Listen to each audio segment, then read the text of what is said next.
Welcome to the Slop Farm. Enjoy the video. In this video, I will explain how to make glazed beignets. First, gather your simple ingredients like flour, yeast, and sugar. We'll then walk through preparing the dough, ensuring it's perfectly proofed for that airy texture.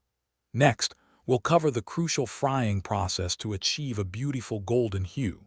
Finally, I'll show you how to create a delightful glaze that elevates these classic treats to a new level of deliciousness. Let's get started. To begin, gently warm 1 cup of milk and dissolve 2 1/4 teaspoons of active dry yeast with a pinch of sugar. In a large bowl, combine 3 cups of all-purpose flour, 2 large eggs, and 1/4 cup of melted butter with the yeast mixture. Knead the dough for approximately 5 to 7 minutes until it's smooth and elastic. Then, place it in a greased bowl cover and let it proof in a warm spot until it doubles in size, usually for 1 to 2 hours. Once your dough has proofed, gently punch it down and roll it out on a lightly floured surface to a thickness of about 1/4 inch. Using a knife or pizza cutter, cut the dough into 2-inch squares or rectangles. Heat about 3 inches of vegetable oil in a deep pot to 350 degrees Fahrenheit.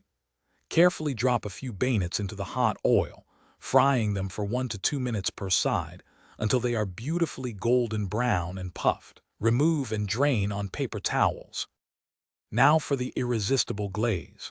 In a medium bowl, whisk together 2 cups of powdered sugar, 3 tablespoons of milk, and 1 teaspoon of vanilla extract until smooth.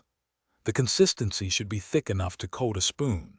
While the beignets are still warm, dip each one into the prepared glaze, ensuring it's evenly coated on all sides. Place them on a wire rack to allow any excess glaze to drip off. Serve these delightful glazed beignets immediately for the ultimate fresh and warm treat. Thanks for watching. Consider subscribing if we helped you today.